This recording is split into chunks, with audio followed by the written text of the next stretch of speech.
welcome everyone. Good to see you here this morning for this PSI in practice on spiritual self-care, which involves two of my favorite topics, spirituality and self-care.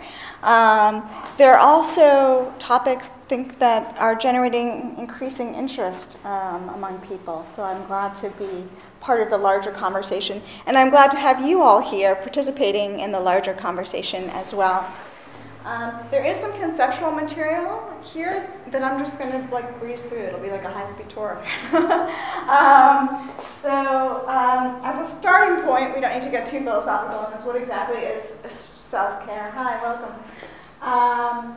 It is not a singular entity. It's not a distinct thing. It is a multiplicity of strategies, practices, and commitments. It also, let's say, effective self-care, depends upon the smallest self and the biggest self. So where we are vocationally, where we are personally, where we are in our lifespan, what we understand to be successful self-care is going to evolve as our life and situation evolves.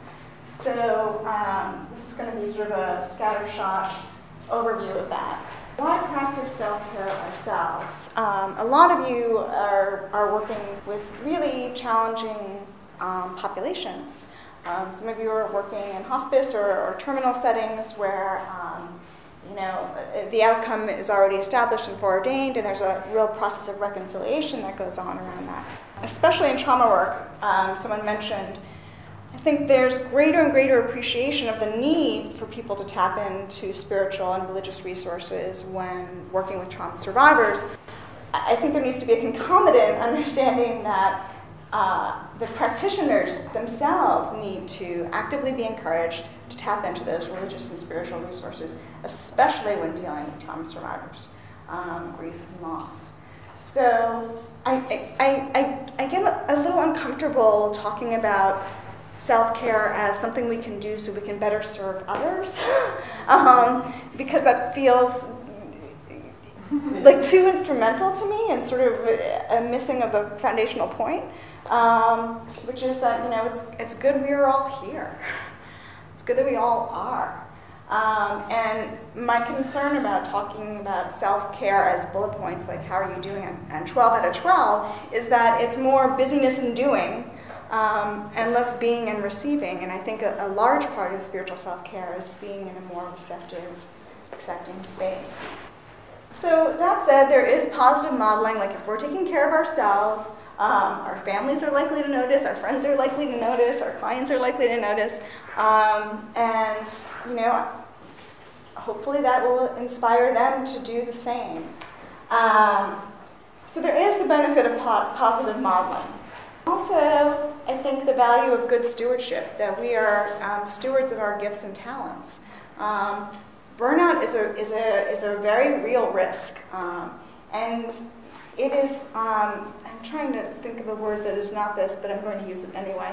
It is in many cases fatal. I mean, it is terminal. It ends careers. So people, when they start kind of flirting with burnout, I think are definitely playing with fire.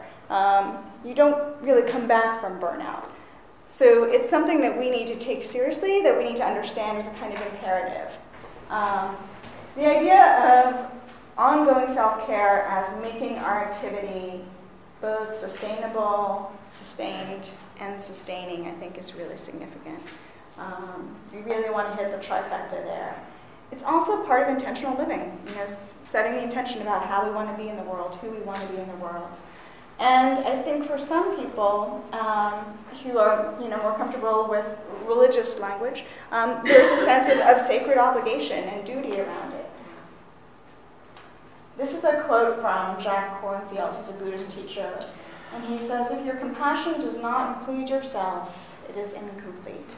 But I think this notion of incomplete compassion really serves as a caution to us.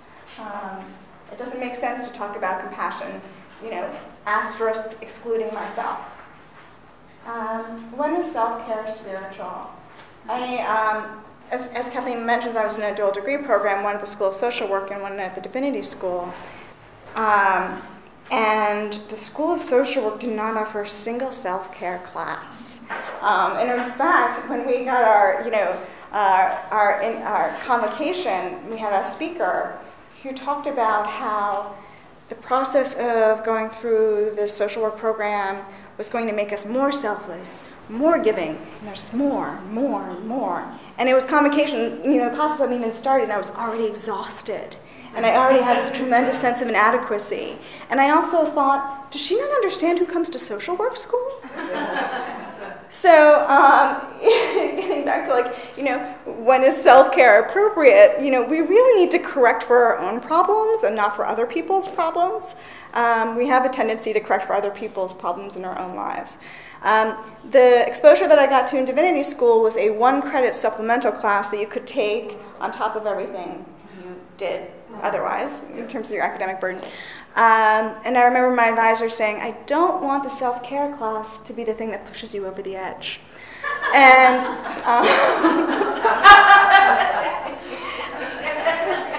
what that underscores for me is the necessity for all of us to treat this as integral. It should pervade the curriculum of our schools. It should pervade the curriculum of our agencies. It should pervade the curriculum of our counseling centers. It's an ongoing educational process.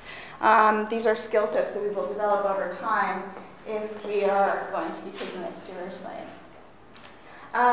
So Stephen Covey is an organizational psychologist who wrote a number of bestsellers, including The 7 Habits of Highly Effective People.